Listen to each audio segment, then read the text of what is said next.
Call to the order for the Affordable Housing Committee meeting on December 4th at 6 p.m. in the Town Council room. I think for the second item we have is a public comment, and we have Daniel here. Daniel, welcome. Hello. Anything you would like to share with the entire committee? Just for your purposes, this meeting is being recorded. You will have access to it on the town YouTube channel if you ever wanted to go back and refer it. But yeah, you are on camera, so go ahead. Anything you'd like to say? Not really.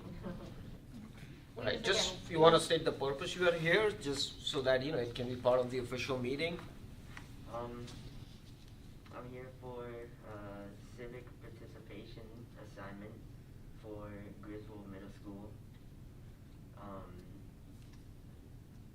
That is to take notes on what is happening. Perfect. Any questions during the meeting, please let us know. And you're more than welcome to come join us at the table.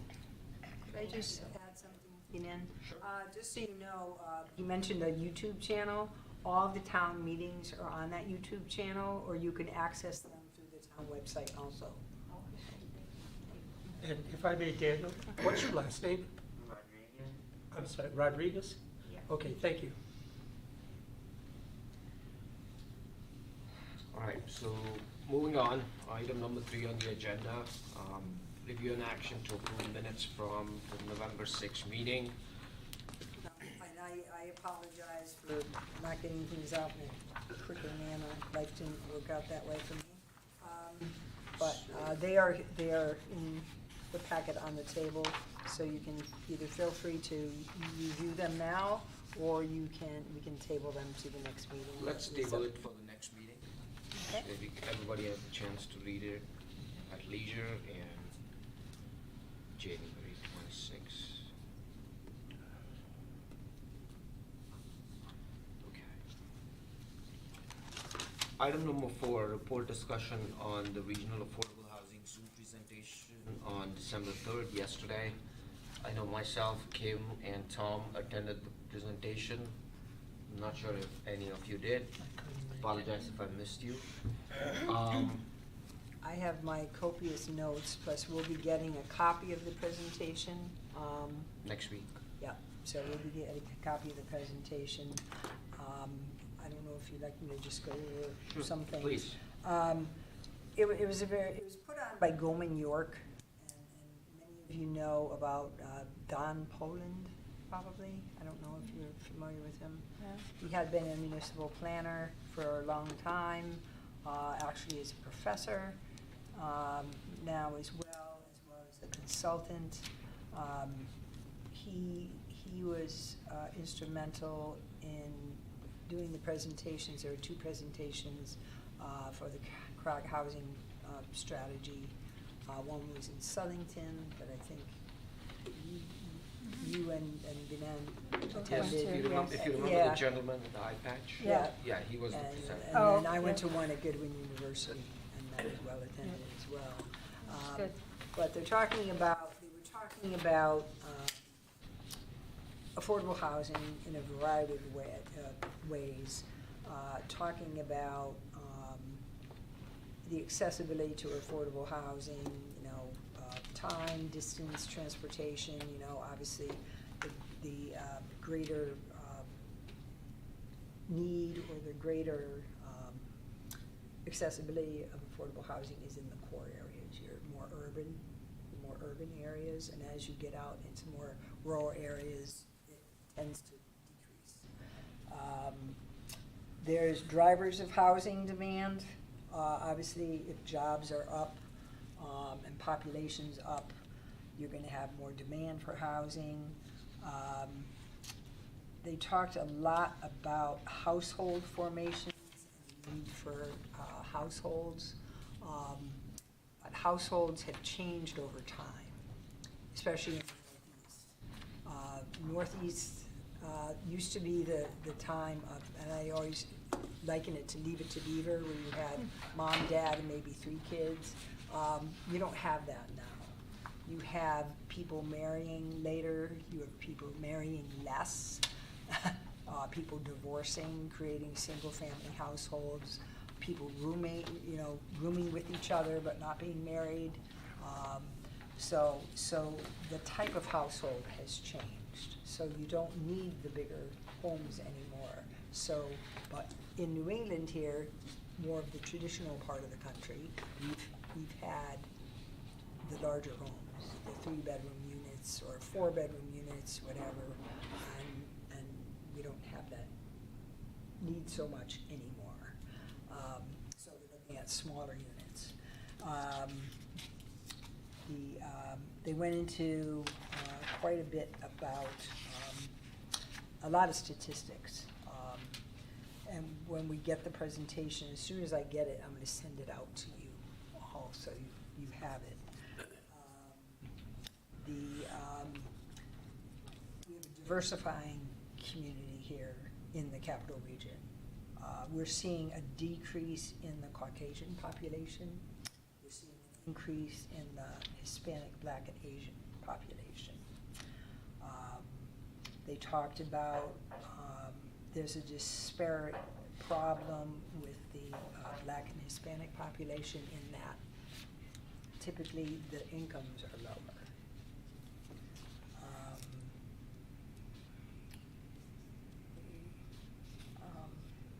Yeah, I found this to be interesting. Anytime you want to jump in, folks, please do. They talked about there's a perception that there's a declining population in Connecticut or in the greater, capital region. And the word he used was stagnation, not decline. I thought that was interesting. I know you want to say something, I can tell. No, do you remember? I remember a lot from that, and you know what? That I was take copious That was notes. so data intense. It was, and I took as many notes as I could. I even took some photos. Yeah.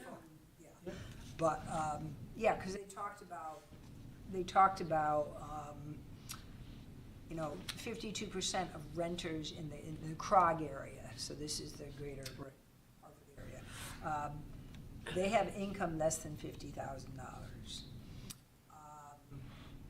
They have 27.5% of renters have incomes under $35,000. Right. Typically, you're not finding rents for someone that makes $35,000. You're not really finding that. Not here. Because once again, affordable housing, when you think of affordable housing, especially in Rocky Hill, developers don't mind doing that 80% AMI, but we need to hit the. No, it's not. No, it's not. But by state statute definition, I know, I concur. Believe me, I concur. But 50% AMI or 60% AMI. I came away from, I don't mean to interrupt you. No, I came away from that Zoom meeting with 3 things. First, I couldn't comprehend all of it. It's not that I couldn't understand it. There was just so much provided that it's going to take me a while to digest it all. Second thing is that when it comes to people in our area, one of the great ways that middle class in Connecticut build wealth is through home ownership. Mhm. And Rocky Hill traditionally has an awful lot of apartments. We have gradually built up quite a few condos, and we have, of course, a main base of homes. But I think that's one thing I decided I have to keep in mind as we progress with our conversations, because I would like to gear what we do toward giving people a way to become prosperous, to own something. And that makes them not only more committed to our community, but also, as they said in the Zoom meeting, renters tend to come and go and come and go, and they're not as committed. I would like to gear our community going forward as much as we can ethically to help people stay.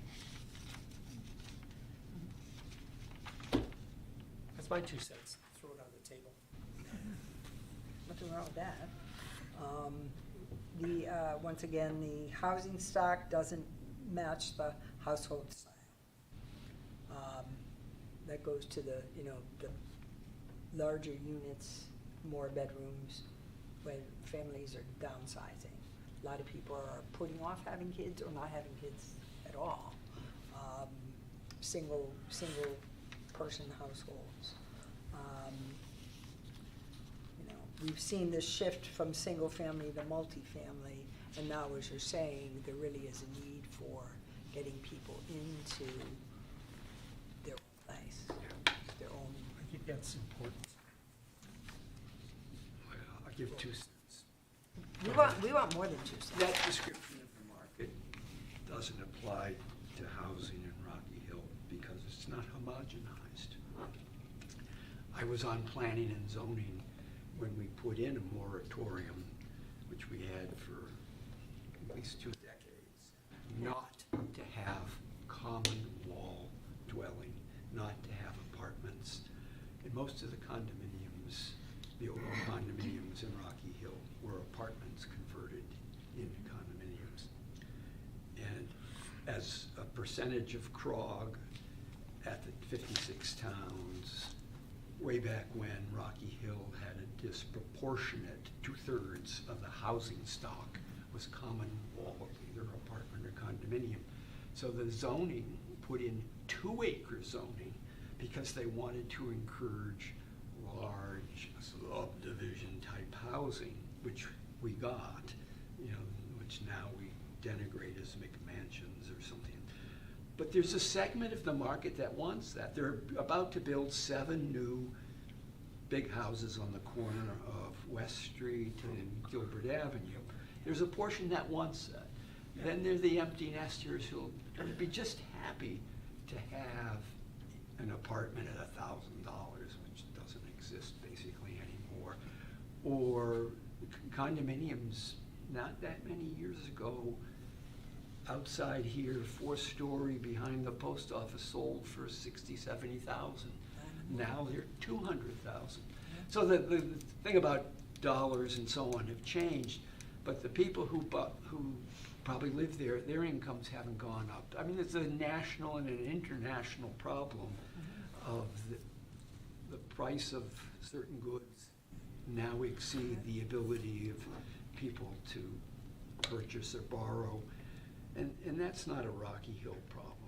It's a bigger problem. So within Rocky Hill, there are markets that work reasonably well. And I don't agree with the house size, because many of the houses post-World War II, especially in this end of town, were ranches anywhere from 1,000 square feet to maybe 2,000, and then there was more prosperity and the raised ranches came in.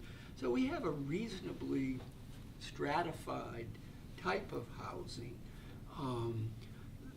and probably none of it's affording from top to bottom. Someone who buys one of the very large homes is probably selling something else, and they're basically moving money from one asset to the other asset.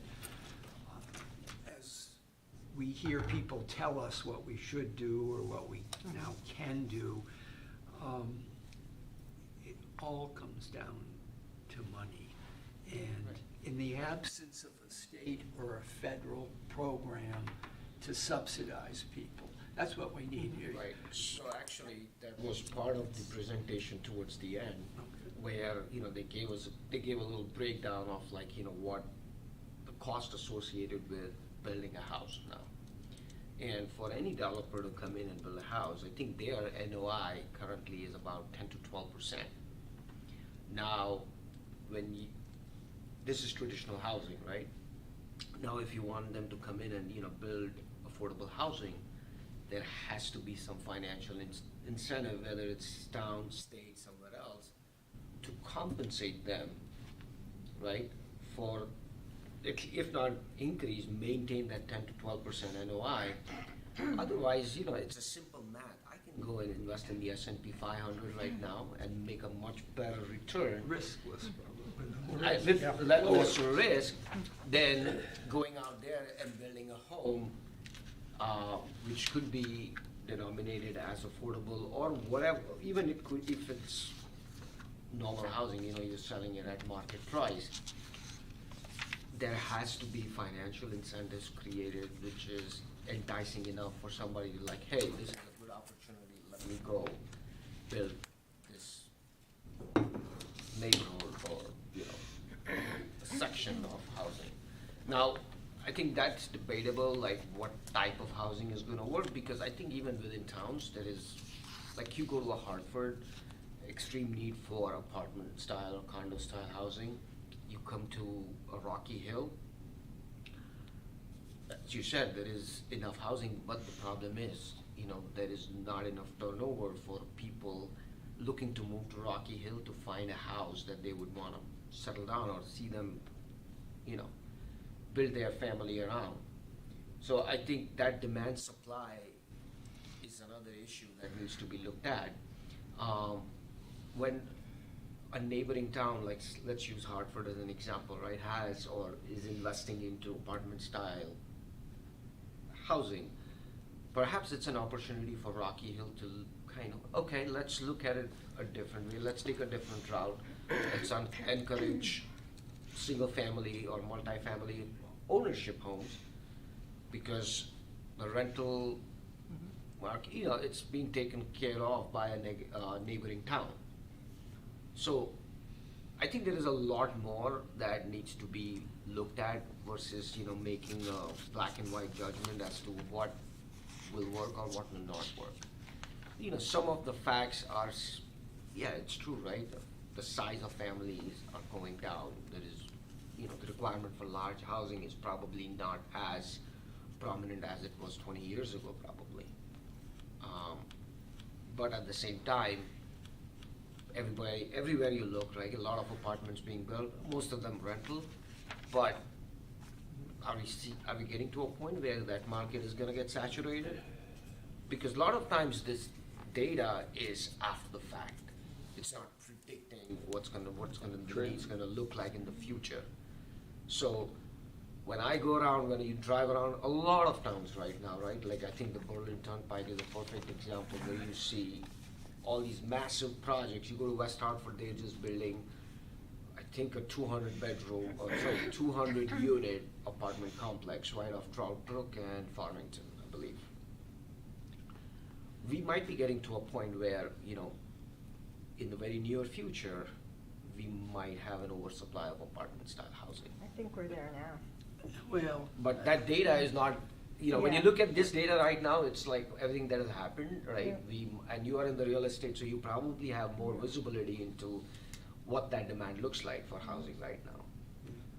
my response to that and to the information about the ability to afford any housing is that there may be an eventual saturation of the traditional housing, let's call Kelson Row somewhat traditional, although it's a little higher density. But that is no way affordable, even at a 50% price cut Right. to the general marketplace. And It's so, not- so really, what I see in the industry worldwide, United States, not so much in Connecticut yet, is that the concept of housing has changed. When you say affordable, it also has to be really housing and comfortable and have utilitarian benefits. It's gonna be smaller.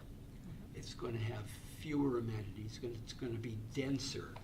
In a sense, it's the tiny homes idea, because in order to get any volume of housing to address the Connecticut population that can't afford, because their incomes are 50,000 or 70, the magnitude of the difference has to be down there. All this stuff they're building now is not addressing housing for those who are in, say, the worst of the worst housing in Hartford, Bridgeport, New Haven, Waterbury and so on, which tends to have cheaper housing because it's older, crummy housing, and there are a lot of other issues there. And so, yeah, there's a lot of information about, a lot of data about everybody, the population, the housing, the costs. Costs aren't going to go down. Right. So the number of people, maybe it'll trail off if they can go somewhere else, but I don't think there's an alternative that's going to give them substantially cheaper. Maybe Pittsburgh or something, but not nearby. When you plow through all this and you say, okay, our job here is to try to find it, to provide additional housing, affordable is a funny word, in Connecticut, that's for the population that's not being served, the ones with the least means to pay for housing, and it's going to really be something radically different. And to the extent a neighbor says, well, I don't want to disturb the wildlife in the neighborhood. And I didn't see what the new governor's regulations are, but I'm sure they don't say, well, we'll give a concern for the wildlife in someone's backyard. It to me is, we need to plow ahead and say, okay, we have the opportunity to get this land, we'll do it, then we'll go and do the next one. To talk in kind of broad, qualitative terms, we'll never do it. I think you're making some very good points.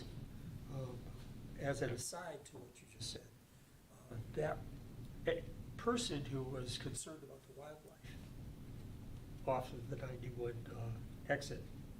The I letter would- that we saw, Yeah. is that you're referring to? Right. I read that afterwards, and my thought was, I wish I could call him and say, hey, come down to a meeting. Come join us, get into part of the conversation. Because I think that person is exactly the type of person that we should be communicating with. He's part of the community, and I'm sure there's a way that the whole community can come together and help us all move forward.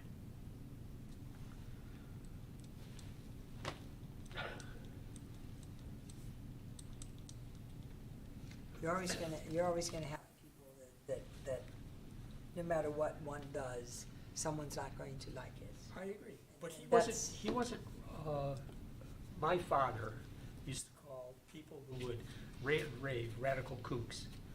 And he wasn't that.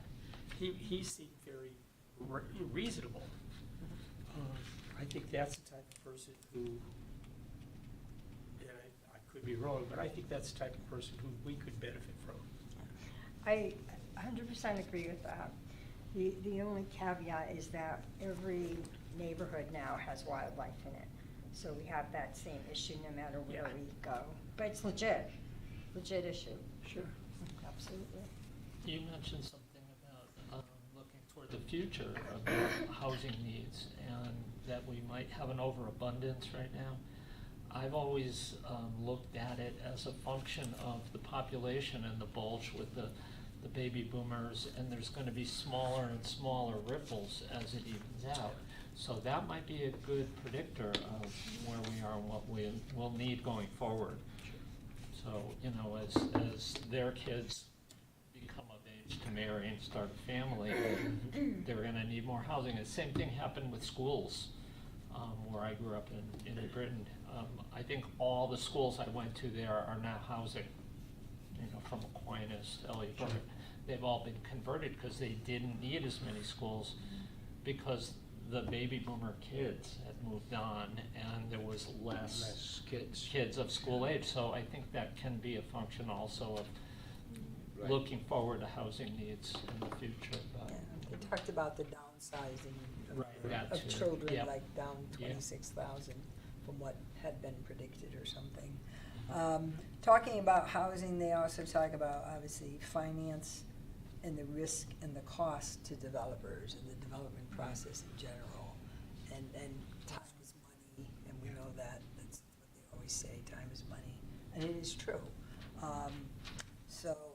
And when you're building a project, you have a lot of money outlaid before you even get through a process or start a process, and then you don't get the money back right away. So developers, going back to some incentives or whatever, and they didn't talk about any incentives at all, whether it be a density bonus, setback bonus, you know, that type of thing. They didn't talk about that. This is like step one in their process, I think. They have a few more things to review and probably, No, Yeah. it's true, yeah, I'm sure there is more that Yeah. will come.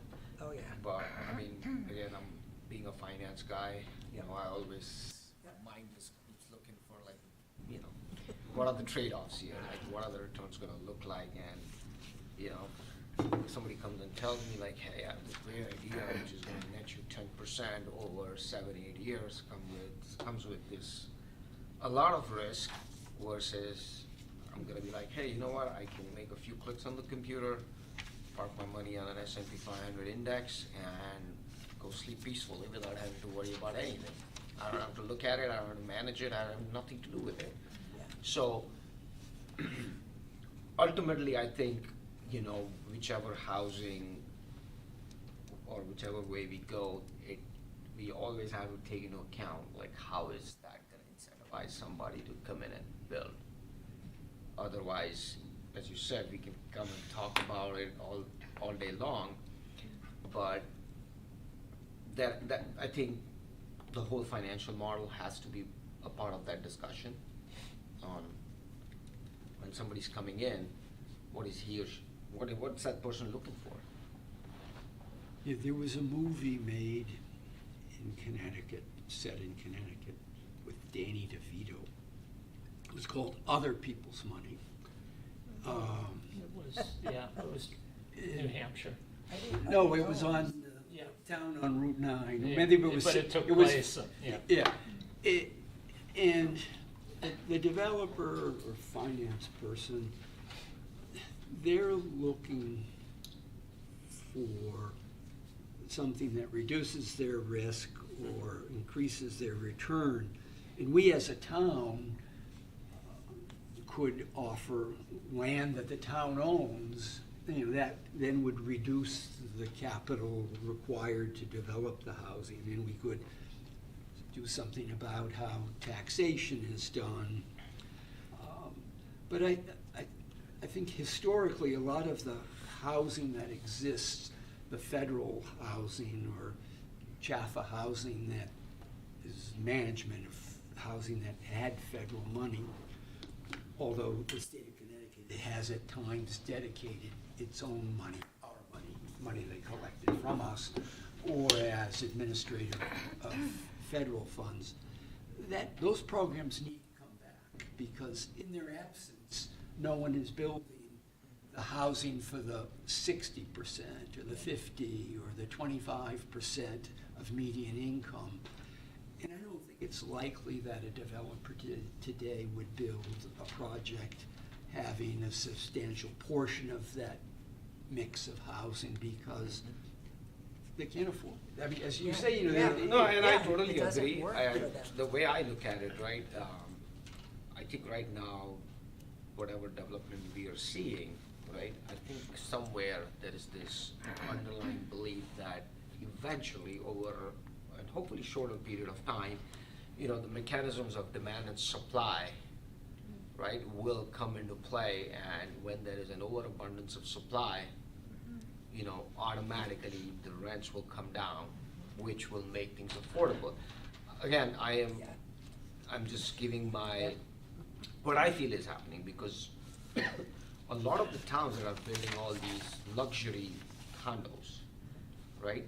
They know, I mean, you know, yeah, they could have a 5%, 10% allocated to affordable, which probably is max 80% people, nothing below. But I think that the whole idea behind letting people build all these is like, you know, the forces of demand and supply are gonna come into play. There's gonna be an overabundance of supply, which will eventually bring down prices, AKA what happened in 2008.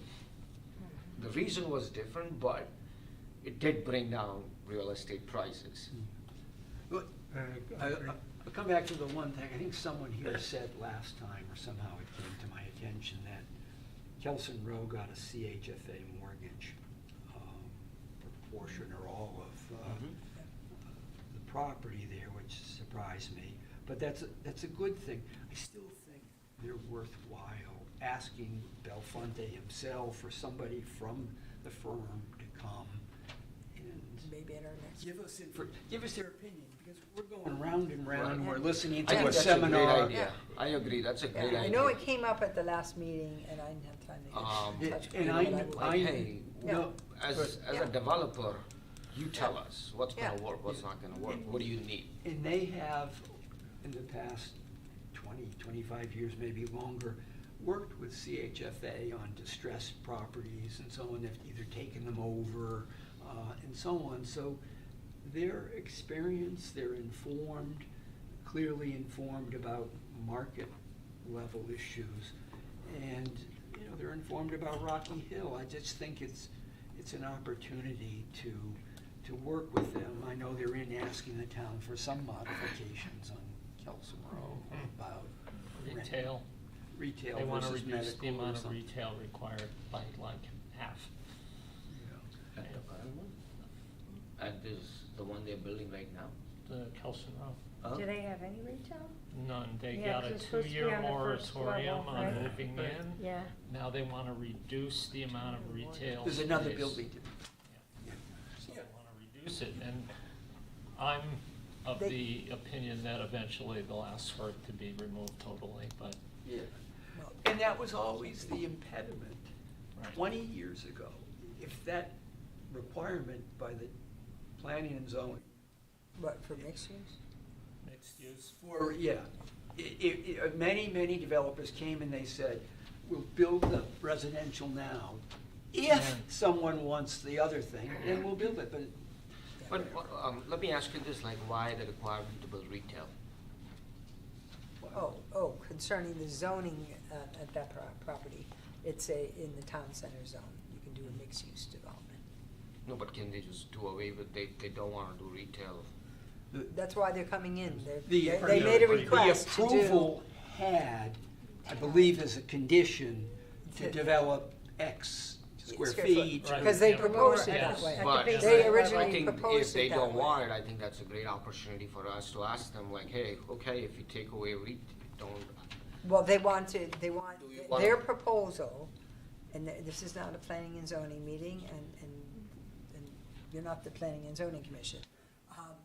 They put in a request to take a portion of the retail that was approved, that space, and turn it into medical office. Yeah. So that's what their request is, and that'll be taken up. how about some in affordable December. housing?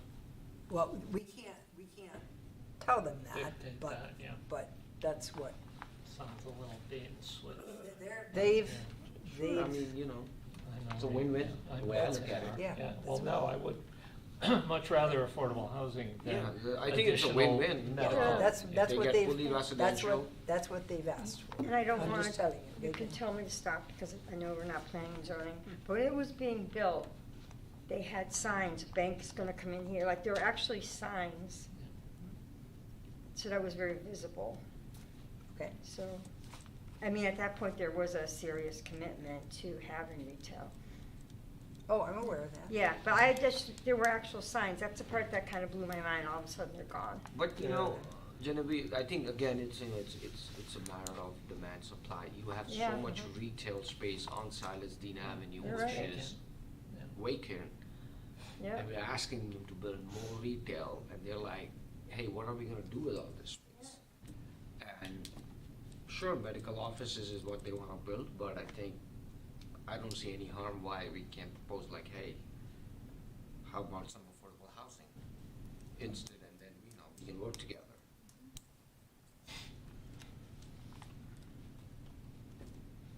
That's that. Well, I guess we can show up at the meeting and make public commentary about it. As long as you don't have a quorum.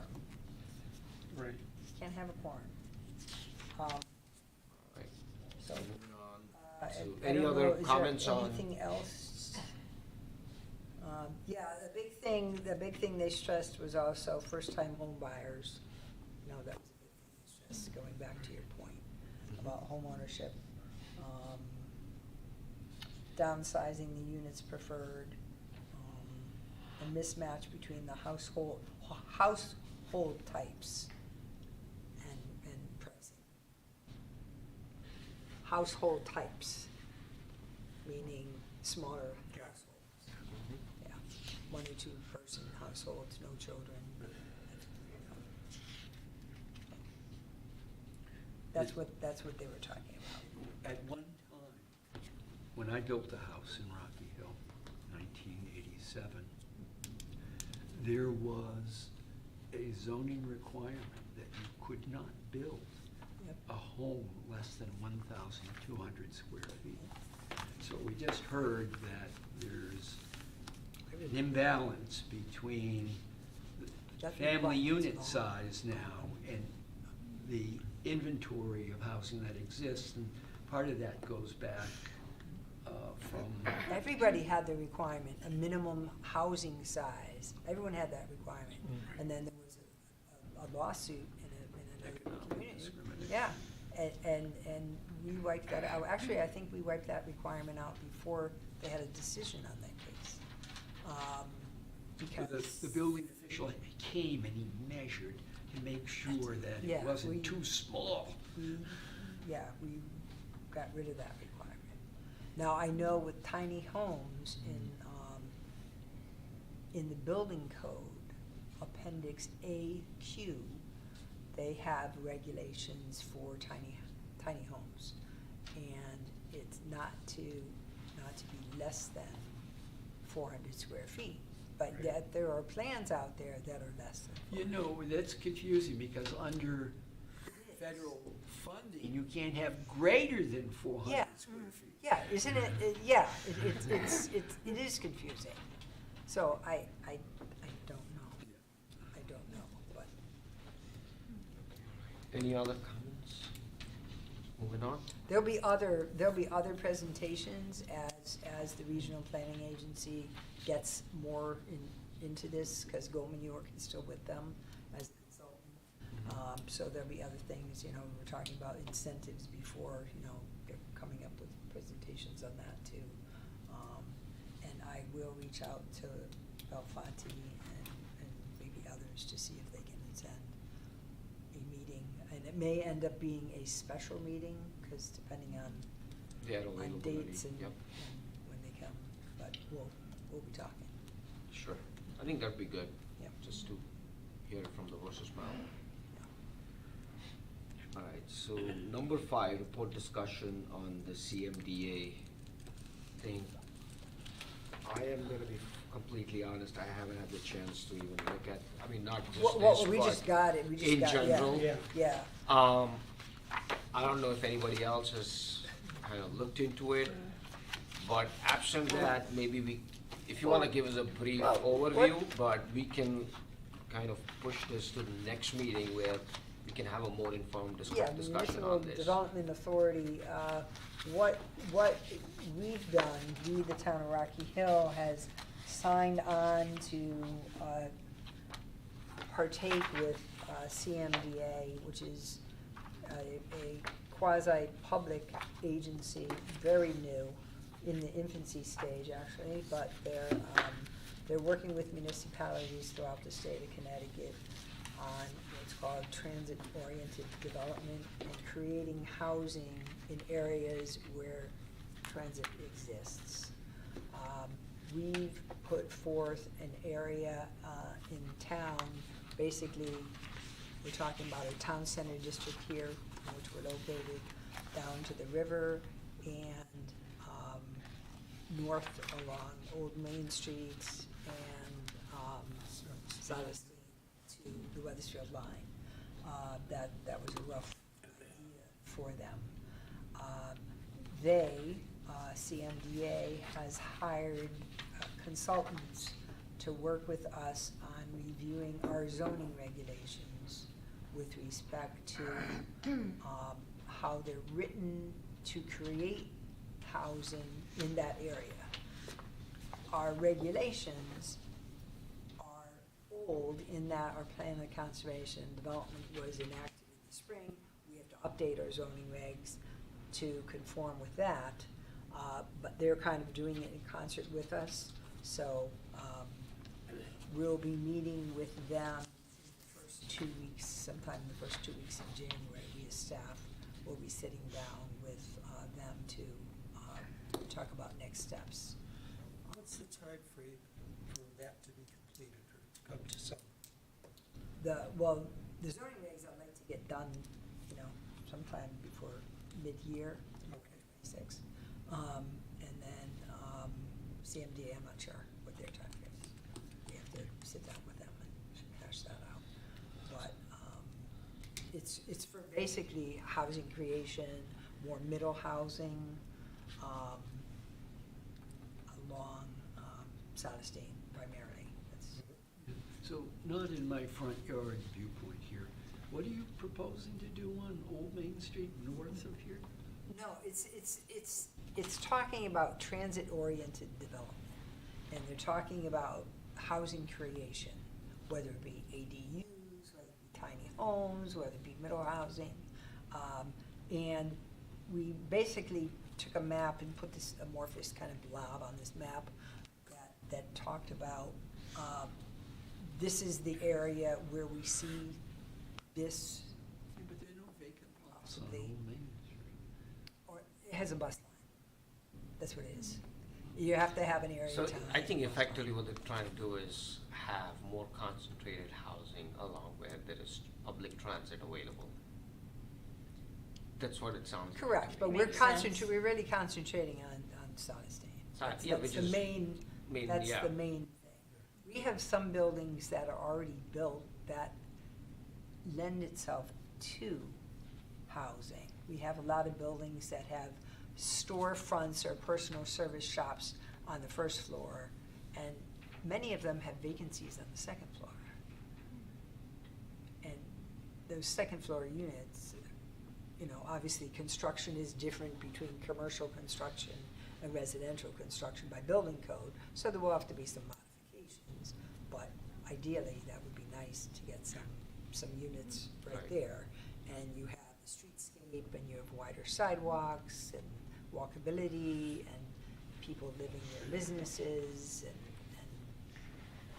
Can you give an example of one of those? Because I'm visualizing the Silestein, and I can't think of a business that has room on top that would fit You into have- the, you have Orchard Square, for example, which I don't know what has, that is. it has a consignment shop, it has, there's, Oh, yep. next to it, there's a fabric store. Yep, Right. yep, They have, yep. they have an elevator there in Yep, that building. okay. They have a staircase going up to the second floor. You have some smaller buildings north of there. The You building have behind Dunkin' Wendy's, Donuts. are they still pretty much vacant? That building has one floor, I believe, of office space, but they're going to be vacant soon. And that was approved for residential. Originally, it was approved for a mixed-use project, and then they approved it for residential with, I think, 20% Is there any active? affordable. No. I didn't know that space even existed. But that's been around a long time, that I building. probably drive by it all the time, you just don't notice it, Yeah, I think Yeah. there are probably fewer in Rocky Hill, but as you get closer to urban areas, higher density. In Weathersfield, there are a few buildings, but I think they are apartment buildings. I don't know if there are that many in Rocky Hill on the Silas Lane. Well, there are not, but there could be. Mhm. There could be, because you do have, like, Orchard Square, there's a Dunkin' Donuts down towards this Oh, end. that yeah, has- yeah. has two. And there was an illegal apartment in in that building before. So, and it was created illegally, but it was well done, I gotta say. But, and it worked, but, it wasn't allowed at the time. But, there are opportunities there, so. But that's what we'd be talking about with, and then also working with Connecticut Transit on routes and ridership and. I know originally when they were talking about the transit districts, they were talking about, or they seem to me to be talking about the railroad stations and the bigger bus stations. And I know they put in the new bus highways for the buses to go to New Britain and all of that. That's back when this conversation was going on. Fast track. Yeah, fast track, thank you. And I think it's interesting if we can leverage what they were trying to do then to develop Silasty and make it more compatible with our vision, that would be great.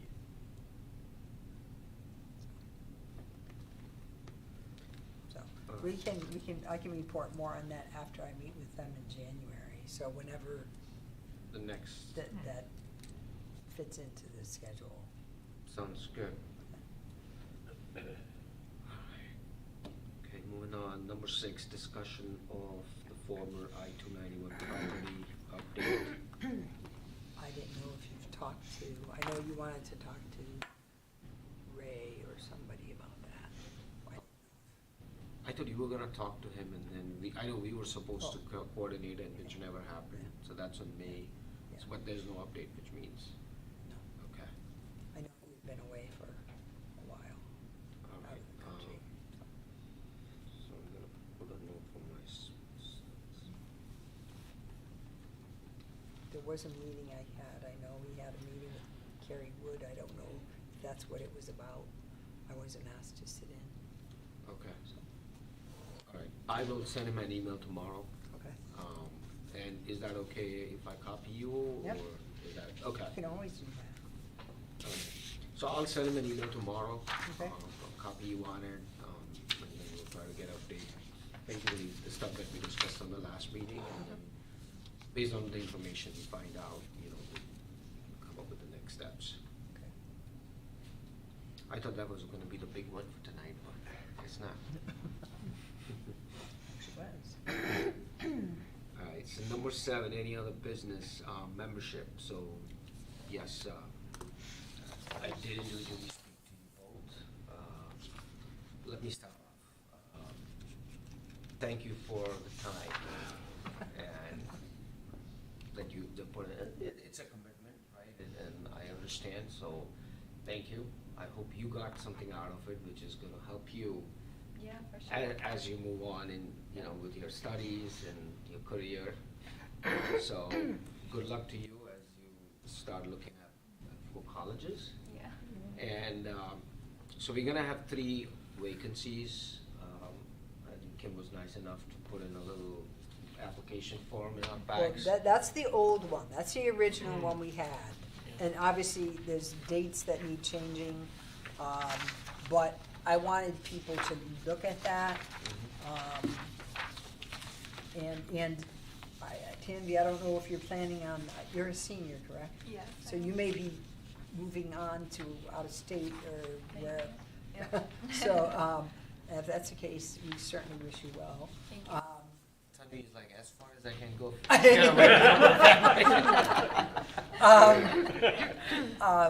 I do want to get, an application flyer or whatever back to the high school. I Yeah. think that's a great idea, and I'm so glad you could be part of this group, and I love what you worked on, so, but we do have an So application we do here. have an opening, we're gonna have 3 openings coming up. If you're interested, you are eligible to apply as well. We, I don't have the application in front of me now, but Right here. I would like people to look at it and to, it's. I mean, you put the link on the website as well. Yeah, no, that's a flyer. That's the flyer, that's one thing. Sent you links. Yes. The you did that. application, But to the- the back. Online one. Yeah, the application, now, obviously, we have to change the date, we're aware of that. But if you have any other ideas, the town council appoints people, and I know there's also I want to add the link for the volunteer, there's a volunteer page now on the town website, which is kind of a neat idea, for people interested in serving on a board or commission. Obviously, we're concentrating on this committee, so I want to make sure this gets out, separately also. Question is, is there gonna be a selection made before the next meeting, or that's Um, at the pleasure of the council? I believe it's gonna be sometime in January, but it may not. be. Okay. I don't know. And absent 3 members, do we have quorum? Or would we have quorum? Because you have 4, So that's quorum, right? yeah, Okay. Just, as long as you're present. You can be present via Zoom if you need to be. okay, perfect. Mine expires the end of this month. Yeah. Right, but you could reapply. I have Yeah. already, Which, yeah. you know, So- and there's. I just didn't realize that I was filling in for Becca's spot, so. Could you send it to me also? Sure, Is that okay? yeah, I sent it in, Oh. on the website right Oh, after okay. we spoke. Oh, okay. Sorry, she gave me the link, texted Yeah, me the I- link. Oh, okay. I didn't realize there was a short form Okay, online, which I filled out and submitted. okay. Did you have any problems filling it out? Because when I was doing it That- last year, I couldn't get the font right. I remember being embarrassed. Yeah, because that was a PDF file. Yeah, and I which didn't was- Yeah, have so that. you need a Scan. PDF reader. Yeah, I didn't have that. I was Right. like so embarrassed We submitting have, it. because we have another version. I Okay. printed it I was so off. embarrassed. Well, you at least No. tried, I actually hand wrote it. Yeah, I. Yeah, I was like, oh my God, I'm gonna get rejected just because of the No. way the application looks. Well, I wrote mine, and I hand delivered it to Alan's Okay. office. I'm like, here, make sure he gets this, so. But if you need another copy, I will certainly, Well, I just wanna know not necessarily who, but as far as, yeah. Well, they all get redacted before they go before the council anyway, so, yeah, there's no personal info on it. but there's something about interest or what you wanna do and why. Yeah. So that's what, I mean, we as staff, there was a bunch of us that reviewed the original applications, Mhm. and we came up with a list of people based upon number 1, 2, 3, 4, 5, 6, because that's all we had. Wait, you actually had to select? No, we selected. No, what I meant is, did you have more than We- the required number of applications? You That had was my one question. more than, No, I think we had a few more than that. Okay. But we reviewed them, and then we basically put numbers on the applications, because that's all we knew. So we put that on there, and then a bunch of us reviewed them, and not everyone had the same things. Not everyone had the same numbers, and then we submitted all that to the council. Council. So, and they just saw, I want 1, 3, 5, 7, 9, and this one wants 2, 4, 6, 8, and this one wants, Whoever got and- the majority votes. and that, well, no, it still was up to them. No, I mean, Yeah. amongst them, like whoever. Yeah, yeah. The And majority then picked, I'm assuming. the majority party got to pick 4, and the minority party got to pick 3. But it wasn't based upon political affiliation. Right. It was based upon interest and Right. experience, so, which was kind of neat. I think the Commission on Inclusion and Innovation is handled exactly the same way with an application process. I thought it on was- inclusion and innovation, and I'm trying to think how we do it. It was an application process, because I Yeah. took their application and kind of doctored it. Yeah, I had This to, group. I sent it in, but I had to come to a meeting and, like, Yeah, so, Once again, thank you both, and moving on, the agenda items, I think we already went through Yep. okay. the list, but more importantly, we need to come up with a date. Well, it may be dependent on when Belfonte can appear, as far as the actual meeting goes. For And- meeting dates for next year. I Because the mean, first Thursday of January is actually January 1st. first, yeah. It's Which not will gonna be It's that not gonna day. happen. The eighth. Um, So it's when you could get the space available. Pretty much, Okay, so it's gonna be TBD? correct. Okay. But then it will be a special meeting, it will be billed as a special meeting. Does the board want, the committee, I'm sorry, does the committee want to meet monthly? I know originally we set it up to meet bi-monthly, and it seems like we meet every month. We meet every month, but do you want to meet bi-monthly? Do you? How, can I suggest, once we have the new members on, Yep. right, and then wanna make sure, like, we get their feedback as well, Okay. versus just making a decision and imposing on them, And then we can. and then we can decide between monthly, bi-weekly, or every other month, Okay. right? I don't know, you're being too reasonable. It can't be bi-weekly. I just I'm wanna telling make you sure that. that, you know, the new members coming I in don't feel like, I'm okay with it. want them to You be want bi-weekly really meetings? something. If you want to get I something think done, you every meet, month right? is still good. Perfect. Up to me, I think every month is still good, because Yeah, some I of the don't mind topics that. we've been talking I don't about, mind we've been that. talking about like every meeting. Yeah. So that we don't wanna go like two Yeah, months that's without fine. having them. I'd rather have personally Right. short meetings, Yeah, that's fine. shorter, but. The state government seems to be doing a lot, talking about doing a lot. We have a new town administration. Yes, we have new legislation, and, which I did give you I gave you the summary. This is only a 72-page summary of the 100, this was when it was a House bill. Now, I have the actual Public Act 25-1, that's 107 pages. That passed. Yeah, that's the one the governor signed. This is a summary of the House bill when it was being proposed. Can you link it online to us? Where can we find it? Oh, On the Rocky Hill I will get this to you. Affordable Housing website? I will get this to you. I will get this to you. One of the biggest things I just want to point out is the, because we have to balance, obviously, economic development also.